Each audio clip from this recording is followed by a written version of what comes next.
At the summit of success, the man who had everything. A private jet cut through the clouds over the Atlantic, gliding effortlessly toward Davos. Inside, Rajat Gupta sat reclined, suited in midnight blue, sipping espresso from a white porcelain cup embossed with gold. Outside the window, the world looked small, just like his problems. At least, that's what everyone believed. He wasn't just attending the World Economic Forum, he was in the room, a living emblem of global business mastery. Heads of state knew him by name. CEOs waited for his nod. Bill Gates called him a friend. The United Nations called him a leader. McKinsey & Company had once been a name. After Gupta, it became a force. He was the firm's first non-white managing director, the man who took it global, multiplying its reach across continents, embedding it into the bloodstream of the world economy. Under his watch, McKinsey advised presidents, rebuilt industries and shaped entire markets. His fingerprints were on policies, boards, and billion-dollar decisions. New York, London, Mumbai, Dubai. He moved through time zones like a ghost wrapped in elegance. Homes in every city, invitations to every gala. His name on the guest list was a status symbol in itself. His charm, disarming. His intellect, razor sharp. His reputation, impeccable. To the outside world, Rajat Gupta had it all. A rags-to-riches icon born in Kolkata, orphaned young, raised on resilience, forged in ambition, an engineer, then a Harvard MBA, then the throne at McKinsey, then Goldman Sachs, the Gates Foundation, the World Economic Forum. He wasn't just sitting at the table of power, he was building the table. Every magazine cover glowed with his story. Every whisper in corporate corridors carried his name with reverence. He was the kind of man who seemed immune to gravity, a figure too high, too polished, too perfect to fall. But what no one saw, what no one dared to ask, was this. When a man has everything, what else does he chase? When your calendar is filled with kings and billionaires, when your home looks like a museum, when your name opens every door, what begins to feel empty? Success, once your fire becomes your prison. Influence, once your ladder becomes your leash. And respect, hard-earned, spotless, sacred, begins to suffocate when the soul wants more. There was something beneath the shine, a quiet erosion behind the spotlight, a hunger not for money, but for something less visible, more intoxicating, so more dangerous. Rajat Gupta stood at the peak of the mountain, and yet, somewhere deep inside, something had already started to slip. The summit was starting to crack. The hidden hunger, chasing the illusion of more. He had it all. And yet, it wasn't enough. Not for Rajat Gupta. Not for the part of him that still believed one more move, one more title, one more zero in the bank could finally fill the silence inside. Morgan Housel said it best. The hardest financial skill is getting the goalpost to stop moving. That single sentence explains more downfall than any scandal ever could. Because it's not greed that ruins people. It's restless. Gupta wasn't stealing to survive. He wasn't chasing power because he lacked it. He was chasing more because the illusion of more had hypnotized him. He'd risen from nothing. But the hunger that once pushed him to greatness never learned how to shut off. When you've known pain, poverty, abandonment, you start to believe safety lives in numbers, in titles, in access. So even when the world claps for you, your nervous system still whispers, "Not yet." Keep climbing, you're still not there. And that's the trap. It's easy to envy the man at the top. It's harder to see the quiet panic that lives behind his eyes, the paranoia of losing status, the fear of slipping, the shame of no longer being the center of the room. Gupta didn't need the inside tip from Goldman Sachs. He didn't need the secret profit. What he needed was control over the one thing he'd never mastered, his craving for more. Because when the applause fades, when you've achieved every milestone society promised would bring peace, and peace still doesn't come, that's when danger creeps in. That's when good men make bad decisions. That's when reputations built over decades collapse in a single afternoon. This isn't just Gupta's story, it's the story of anyone who confuses success with healing, wealth with worth, applause with love. The problem isn't ambition, it's an addiction to achievement. Housel warns us, enough is not too little. It's realizing that the ceiling keeps rising and chasing it will cost you more than you ever gain. Gupta's story isn't a fall from grace. It's about a man lost in a system that told him grace lived at the top, only to find out the top was a mirage. And once you're trapped in that mirage, even the truth can't save you. The fall of Rajat Gupta, when success isn't enough. October 24, 2008. Rajat Gupta sat in a confidential board meeting at Goldman Sachs. The world was unraveling. The financial crisis had turned Wall Street into a battlefield. But amid the chaos, Gupta received privileged news. Warren Buffett's company, Berkshire Hathaway, was about to inject $5 billion into Goldman. The markets didn't know yet, but Rajat did. 16 seconds after the meeting ended, he picked up the phone. The call went to Raj Rajaratnam, hedge fund billionaire, founder of the Galleon Group. And in that brief exchange, history changed. Rajaratnam placed a $35 million bet on Goldman stock within minutes. The next day, the news went public. The stock soared, the profit was enormous, and so was the trail. Gupta had never taken a dime. He didn't trade himself. But the phone records didn't lie. The timing was too perfect. The SEC dug in. The DOJ followed. What they found wasn't just one mistake. It was a pattern, a web of calls, suspicious tips, meetings behind closed doors. And suddenly, the man once hailed as a global moral leader, the orphan who had become a king, was now standing in a courtroom, staring down federal prosecutors, handcuffed by the very ambition that had once set him free. He was convicted of insider trading in 2012, sentenced to 2 years in federal prison. But that wasn't the real punishment. The real punishment was watching his name, once synonymous with honor, become a warning sign, a case study, a cautionary tale. The real punishment was seeing the eyes of people he admired filled not with respect, but with disappointment. He was stripped of board positions, excluded from elite circles, erased from the legacy he worked decades to build. But what broke him most wasn't the fall.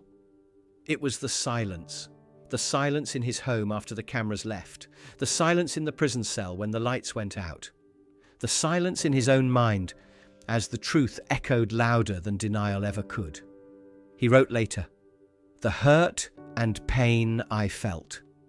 It wasn't about being punished. It was about knowing I had betrayed my own values." That's the real tragedy of Rajat Gupta. Not that he was caught, not even that he fell, but he never knew when to stop climbing. He believed success could drown the emptiness, that one more step would bring peace. But peace never lives at the top. And when the climb becomes an obsession, even kings fall to ruin. The lesson isn't about crime, it's about craving. And the day you forget how to say enough is the day everything starts to disappear. Bernie Madoff's greed, a catastrophic obsession. He wore a soft smile, smooth suits, and the confidence of a man who had cracked the code to wealth. Bernie Madoff wasn't just rich, he was worshipped. Former chairman of NASDAQ, the man who never missed a return. Steady gains year after year, no matter the market. Investors begged to be let in. Celebrities, foundations, billionaires, Holocaust survivors, ordinary families who thought they'd found safety in his promise of stability, but there was no miracle formula. Behind the polished office doors of the Lipstick Building in Manhattan, there was no investing, no strategy, Just a toxic spiral of lies, fake statements, and checks written with other people's futures. It was the largest Ponzi scheme in history. $65 billion in smoke. Madoff's need wasn't money. He had more than he could spend. His obsession was control, admiration, the thrill of playing God in a financial world that bowed before him. But lies compound like interest, and so does suffering. When the 2008 crash hit, redemption requests came flooding in, and the illusion shattered. December 11th, 2008, Bernie Madoff was arrested in his penthouse wearing a bathrobe. His empire collapsed in silence. The headlines exploded, but numbers couldn't tell the full story. Retirees lost everything overnight. Parents who'd saved for their children's futures found their accounts empty. Philanthropic institutions crumbled. Lifelong trust was shattered. Some couldn't bear it. Suicides followed. Marriages ended. Families broke apart under the weight of betrayal. Even Madoff's own son, Mark, took his own life 2 years later, on the anniversary of his father's arrest. This wasn't just financial collapse, it was emotional carnage. People had trusted Madoff not just with money, but with security, with dignity, with hope. And he incinerated it. He'd started decades earlier with real trades, real gains. But somewhere along the way, the hunger shifted. The need to maintain the image became stronger than the truth. And when no one said no to him, when the applause kept coming, when the world kept rewarding the mask, he lost the ability to stop. Bernie Madoff never asked what enough looked like. And because of that, thousands were dragged into a nightmare they didn't choose. Greed isn't always loud. Sometimes it's dressed in charm and spreadsheets. But when it's left unchecked, it hollows out everything. Values, relationships, legacy. Madoff died in prison in 2021. Alone, disgraced, and remembered not for the billions he touched, but for the souls he destroyed. This is what happens when success becomes an addiction, when power becomes your identity, and when the silence inside you screams for more and no one dares to ask, at what cost? Moment of truth, recognizing the value of enough. It was June 24th, 2014, a humid day in Manhattan. Inside the tall, silent courthouse, Rajat Gupta stood as the judge read his sentence. 2 years in prison, 1 year of supervised release, a $5 million fine. But the real weight wasn't in the numbers. It was in the silence that followed. He stood still, surrounded by lawyers, cameras flashing outside, the room filled with strangers and formality. Yet in that moment, he had never felt more exposed or more alone. No prestige left to hide behind, no firm title, no powerful friends to interrupt the truth. The courtroom didn't care who he had been. It only saw who he had become. Gupta's eyes didn't fight. There were no angry speeches, no denial, just a quiet, almost broken nod, as if the truth had finally reached him, not in the verdict, but in the emptiness he carried into that room. That's when it hit him. He had been chasing a ghost. One more board seat, one more deal, one more illusion of being needed, wanted, important, and now here he was, stripped of everything that once defined him. And yet, for the first time, he saw something else. He saw his wife still sitting behind him, his daughters not turning away, friends who hadn't abandoned him. Even as the world recoiled, he realized they had always been enough, and he hadn't seen it. The judge finished, the room emptied, and Gupta turned not to the press, but to the people who still saw the man, not the headlines. Later, in reflection, he wrote, "In that courtroom, I finally understood the meaning of loss, not of status but of self. It wasn't the prison that punished him. It was a regret of chasing approval instead of peace, of mistaking ambition for identity, of reaching every summit, only to find no air to breathe. But that realization didn't destroy him. It humbled him. It broke the spell. He no longer saw enough as settling. He saw it as freedom. Enough wasn't the end of striving. It was the end of bleeding for worth. And in that courtroom, he discovered something he had never allowed himself to feel while flying private or shaking hands with kings. Stillness. It was late, but not too late. And in that moment of quiet ruin, Rajat Gupta finally found something no title had ever given him. Peace. The crossroads, choosing fulfillment or destruction. This is the moment that matters most, because now it's not about Rajat Gupta or Bernie Madoff. It's about you. You're standing at the same invisible crossroads they once stood at. Every ambition you chase, every extra hour you grind, every next step you obsess over, asks you the same quiet question. What are you really chasing? More money? More admiration? More proof that you matter? The world will never tell you to stop. Society rewards hunger, not health. It applauds burnout, glorifies overwork, and seduces you with trophies that look like success, but feel like loneliness the moment you're alone with them. You might not lie, cheat, or steal like others did, but the erosion can still happen slowly. You can lose your peace, trying to prove you're worthy. You can lose your joy chasing titles that mean nothing to the people who actually love you. And you can wake up one day surrounded by everything and feel absolutely nothing. That's the real danger. Relentless ambition doesn't end in achievement. It ends in exhaustion, disconnection, sometimes destruction. But you still have a choice. You can define your own enough, not as surrender, but as strength, not as a ceiling, but as a shelter. You can build a life rich in presence instead of just possessions. A life where your worth isn't measured in applause, but in peace of mind. That kind of life takes courage. The courage to say no when the world says yes. The courage to walk away when everyone else is still chasing. The courage to stop climbing before the mountain collapses beneath you. This moment is your mirror. Will you chase what looks good or fight for what actually feels good? Because one path leads to more noise, more hunger, more risk of becoming someone you never meant to be. And the other leads quietly, humbly, to a place where your soul can finally breathe. This is your crossroads. Choose wisely. Redefining success, the courage of enough. Real success isn't loud.